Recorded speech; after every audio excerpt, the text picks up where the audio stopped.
Tulsi Gabbards, the Robert F. Kennedy Jr.'s, they've seen what that's like to be shut out, and they don't like it. That's a lot of the feelings I think that American people have. They feel like they've been shut out of the process.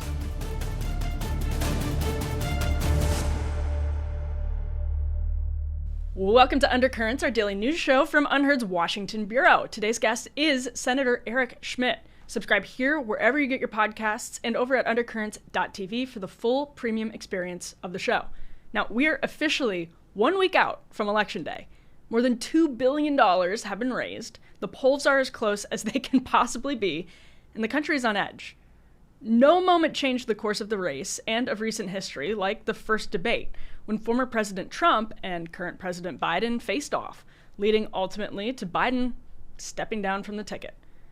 Today's guest was actually in the room when Donald Trump prepared for that debate.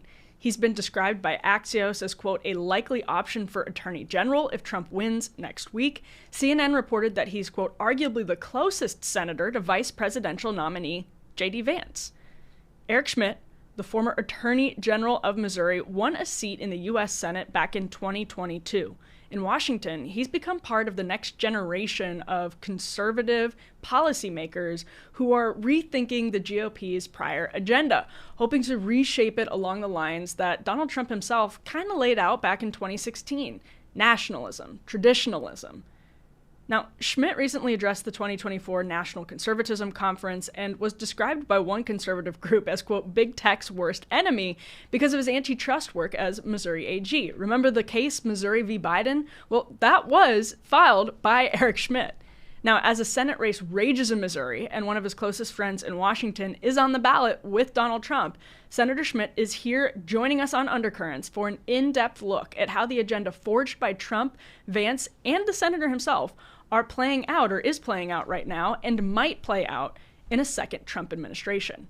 Eric Schmitt is a Republican senator from the state of Missouri. He joins us now. Senator Schmitt, thank you for being here. It's great to be with you. I want to start with Madison Square Garden because the vibes were high. Some might say the vibes were immaculate in New York City on Sunday evening. Now, I do want to say, though, from the standpoint of someone kind of on the populist right, I wonder, that's where I'm coming from, I wonder if you think that Donald Trump's kind of drain the swamp message is at all undermined in the minds of voter when you're trotting out celebrities, billionaires from Silicon Valley, and also I think it was Howard Lutnick, the Wall Street kind of CEO. Does that hurt the drain the swamp message? Does it worry you as somebody who, has come to this from a position of sort of an anti-establishment position when it comes to the economy as well? Is there anything to that? I don't think so. I think it's bringing new people into the fold. I mean, one of the markers of the movement over the last, 6, 7, 8, almost 10 years now, is that new people have entered the process, right? They're frustrated with things that have happened. The system hasn't worked for them. So to the extent you've got like Elon Musk, who I think he's voted Democrat most of his life, or at least recently, he's seen the excesses of the left. He's seen what they really want to do.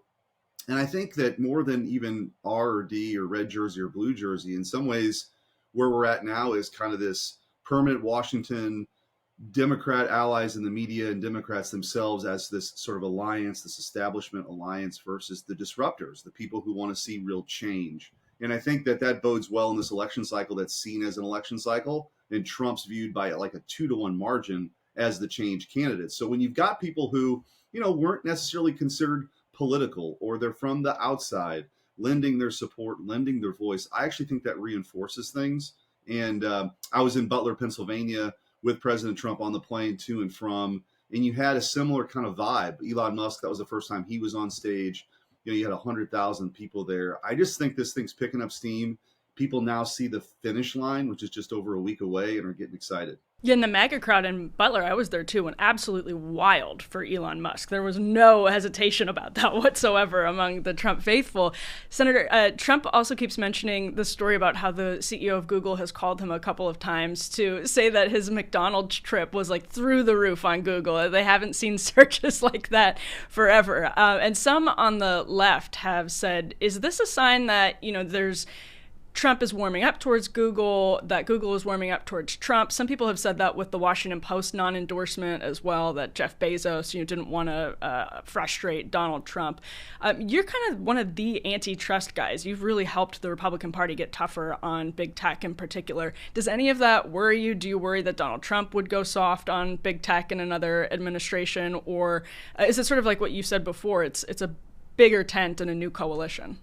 Yeah, I wouldn't be too concerned about that. I think that, some of those big tech giants ought to be a little bit concerned because their behavior has been exposed. You mentioned kind of my role in that. When I was Attorney General in Missouri, we brought that Missouri versus Biden censorship lawsuit that exposed, even before the Twitter files. This was before Elon Musk bought Twitter.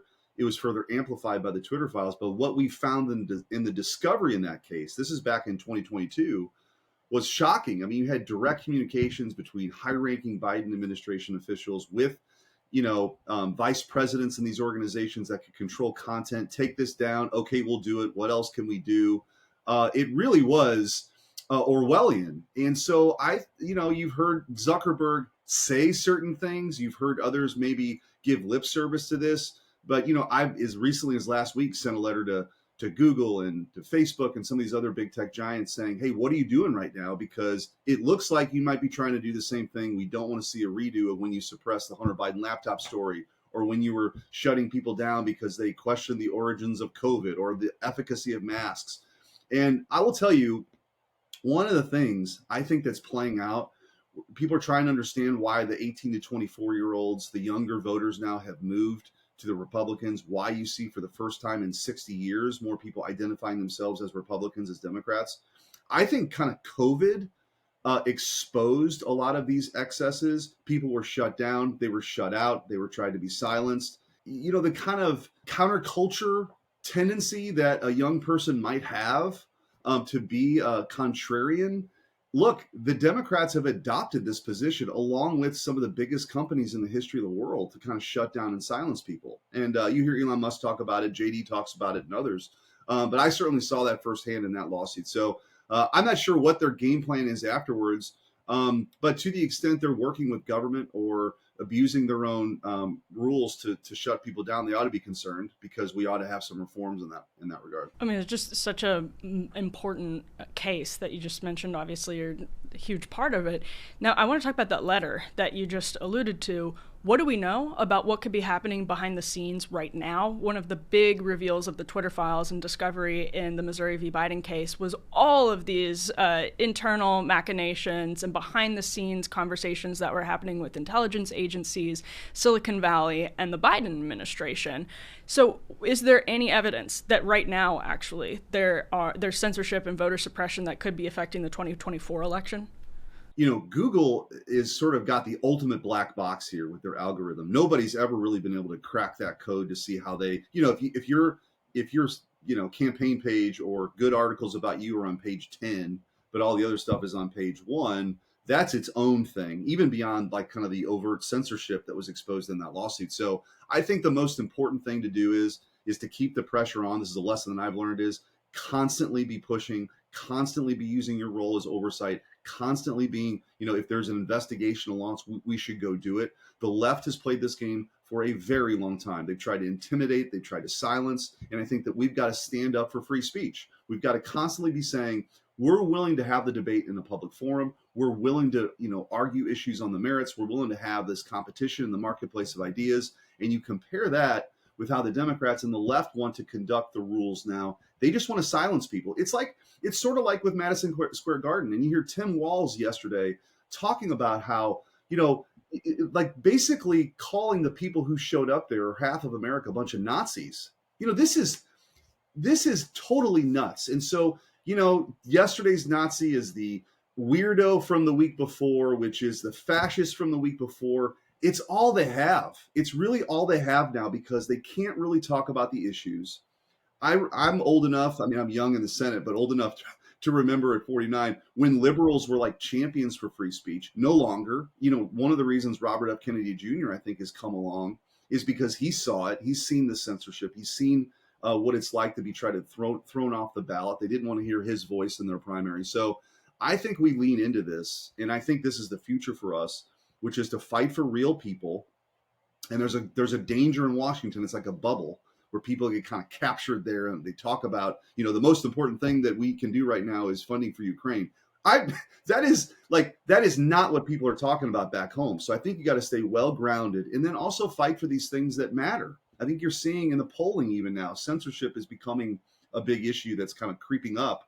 That people have seen it, they don't like it, they reject it, and I think we ought to be the champions for free speech. From your vantage point, what has it been like watching the kind of Make America Healthy Again, Robert F. Kennedy Jr. apparatus marry the Make America Great Again apparatus? Because I was on the National Mall during the Rescue the Republic rally, and there was so many. I always think about there were literal barefoot hippies and then MAGA evangelicals who were backslapping and having an amazing time. But even just on the behind the scenes, where you have the official sort of RFK Jr. world, Tulsi Gabbard world, then coming side by side some, lifelong Republican operatives and the sort of formal Republican Party. Obviously, it's different under Donald Trump. What has it been like watching that happen just as a Republican senator? So I'm excited about it because I think that there's a realignment that's happening. And it used to be that people would, in academic circles, that realignments happen every 30 years. Things happen a lot quicker than that now. You've got a never-ending news cycle, which has its own deficiencies, but news is being more widely dispersed. I mean, your program, your podcast, others, people are getting their news from a much more fragmented platform, which I think is a good thing.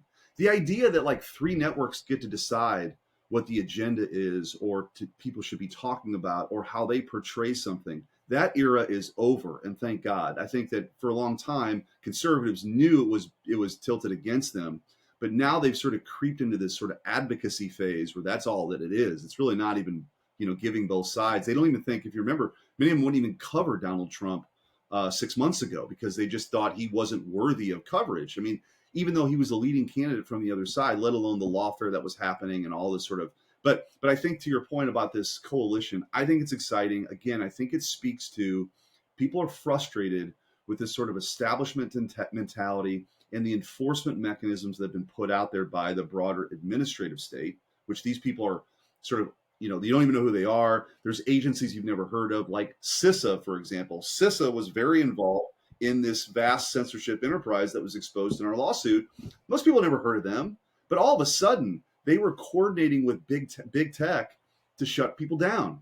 And, you hear, and anything people don't like now is misinformation or disinformation. So I think the Tulsi Gabbards, the Robert F. Kennedy Jr.'s, they've seen what that's like to be kind of shut out, and they don't like it. And that's a lot of the feelings I think that American people have. They feel like they've been shut out of the process. And so I think this is a good movement. This is a way to sort of open things up, have real people have their voices heard. And that's what this republic's about anyway, right? The whole idea of the republic was, this constitutional republic was to disperse power. No one branch or person ever got too powerful. All of it was meant to protect individual liberty, the separation of powers, federalism, all of that was meant to spread it out so that you couldn't have these concentrations of power. And what people have seen is great concentrations of power. And I think that's what we got to fight back against. Let's talk about your friend JD Vance. Senator, could you tell us just a little bit about what you're sensing his mood is? And maybe, I was watching the News Nation town hall he did with Chris Cuomo last week, and, I followed his career very closely. He seems enormously improved just as a politician, and I wonder what you think perhaps those early days when all of the old podcast clips were getting dragged up and people were extremely harshly critical of JD Vance. Has he maybe improved like for the better through all of the criticism and through the limelight of being the vice presidential candidate? Has it sort of made this, like, I think he's always been a talented politician, frankly, just from the standpoint of, the strategy and the ability to answer questions and all of that. But now he seems like a tour de force. I don't, you journalists, it's sort of uncomfortable to be so friendly to politicians, but I mean that just from a strategic standpoint. He's just gotten really deft at handling tough questions. What's your sense about that?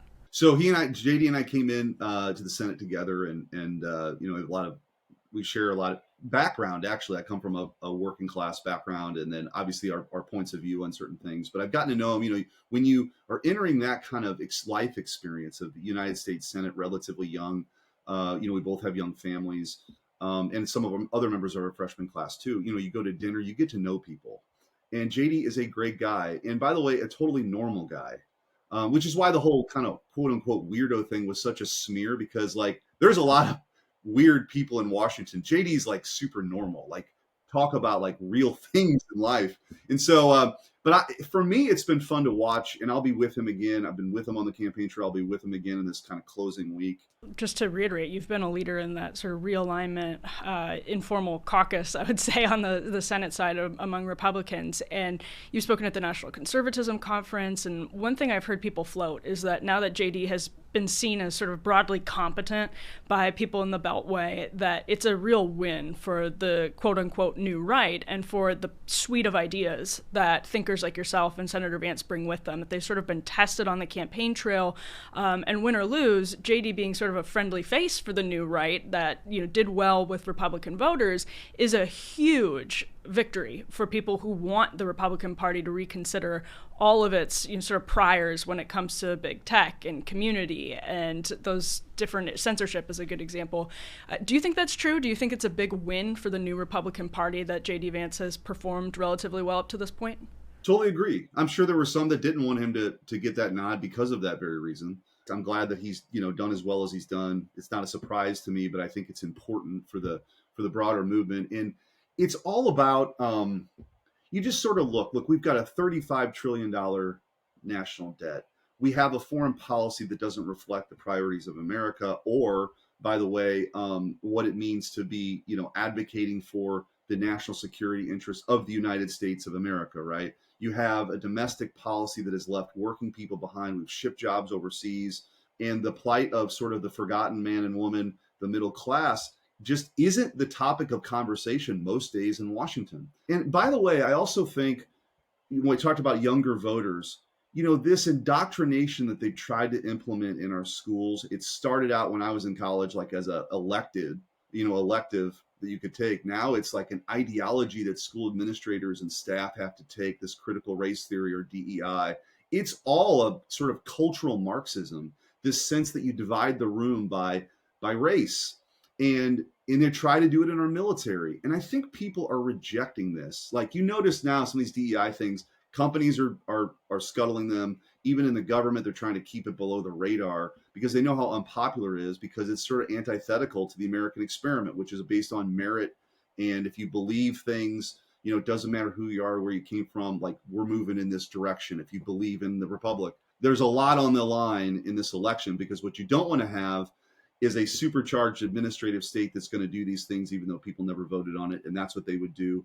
They would also, end the filibuster in the Senate. They've said they would. They would pack the Supreme Court. They'd add states to the union. They'd have amnesty for the 15 million people here illegally. So there is a lot on the line. I think people sense that. Finally, Senator, what can you tell us about the mood in Republican circles about a week from Election Day? A lot of things I'm hearing from sources is that people are very excited about what's happened with the early vote. They feel like the numbers are looking really good for Republicans in the early vote. A lot of people say, don't take early votes too seriously, never take them too seriously. But just as you're anecdotally traveling with the Vance camp, traveling on the campaign trail, what sense do you have about what could happen a week from now? I'll be in this last week. We'll be in some other states, maybe with President Trump again, with JD.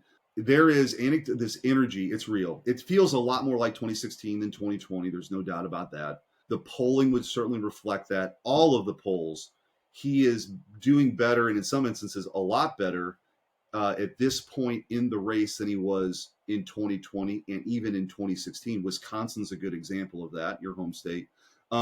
So all of the polling data would seem to reflect it. The early numbers, I kind of probably am a little bit more skeptical, because you just don't know. I think we've embraced this idea as a party now, thankfully, of people, get out there and vote. If you can vote early, go vote early. So you just don't know how many election day votes, which is typically when Republicans go, but those are being pushed to a week or 2 weeks out. I think that we probably have more low propensity voters than we've ever had before, which, by the way, is a good thing. It means that we've got a broader base. We just got to make sure they turn out, which is where we're at now, right? But I do think in the states that are going to decide this, the battleground states, President Trump is performing exceptionally well. And to me, if he wins Pennsylvania, he probably wins the whole shooting match, right? And if he's winning Pennsylvania, I think he's going to win Pennsylvania. And if he wins Pennsylvania by a couple, it probably means he won Wisconsin. It probably means he might win Michigan. He's he's going to win Arizona. I think he's going to win Georgia. He's going to win North Carolina. So everybody's still got to go out there and vote. But if you look at sort of the map right now, it's very favorable. He's performing well. That also bodes well for our Senate map, and we've got to take the Senate back. And I think that you've got a really tight race now in Wisconsin. You got one in Michigan. You got one in Pennsylvania. President Trump doing well in those states bodes well for the Senate majority. So for all the people who would claim that he was a drag on the ticket, the exact opposite is true. Like, all those Senate candidates are trying to close that gap between where Trump is and where they're at. And they're doing a very good job of that. And the further ahead that President Trump runs, the better off we are. Senator Schmitt, I just realized I do have one more question, because you were talking about the Senate, and Senator Mike Lee has been banging the drum to try and get anybody in the leadership race to agree to a set of priorities that would, as Senator Lee sees it, really repair the Senate and allow a potential Republican majority in the Senate, if the Republican Party wins, to actually enact some genuinely like anti-establishment, anti-swamp policies should Republicans regain the Senate. So how are you feeling about that effort? It's really, I mean, it's a great glimpse, I think, into the battle that's happening, raging in the Republican Party right now, as Mitch McConnell kind of insults the MAGA wing on his way out. And there are a lot of efforts to block what Mike Lee is trying to do. How do you feel about if you guys win the majority, coming in and actually really being able to work for, as you see it, the anti-establishment agenda the American people want? Yeah, this is kind of, I'm glad you brought that up, actually. And like a lawyer, you would say, I had one more question. So I do appreciate that. But I'm glad you brought it up, because it's sort of a very under the radar reform movement. And, you know, Senator Lee's talking about it. There's a lot of people talking about it. I actually authored a letter with Chuck Grassley saying we need to open this process up. What Chuck Schumer has done and others have done is they, I think people have this sense that you go out there and it's like Mr. Smith goes to Washington, Jimmy Stewart, you're out on the floor. We don't do a lot of that. Like, it's very kind of scripted kabuki theater about what amendments can be offered and negotiating, and there's no time and there's no vehicles to actually move reform. And so one of the things that I've advocated for, and many others have, is we got to have an open amendment process. Bills come out of committee, give everybody a chance to amend it. And by the way, that would even mean Democrats, right? But it would also give every Republican, regardless of where you fit into any categories or boxes, the chance to affect legislation. Because ultimately, we're judged on our votes, right? The same argument of, if somebody's got an idea on the Senate floor, let's have a vote on it. If some administration or some agency wants to ban gas stoves, we should have to vote on that. I think having that kind of accountability would strengthen the trust, or rebuild the trust that's been lost with the American people. We should be fighting for those things. We should not have a leadership style where that power is concentrated in one person, or that 2 or 3 people or 4 people in the Senate get to decide what some omnibus bill is that nobody gets a chance to read, that's voted on at midnight. You know, like, that's ridiculous. And that's often what we have. We keep kicking the can down the road.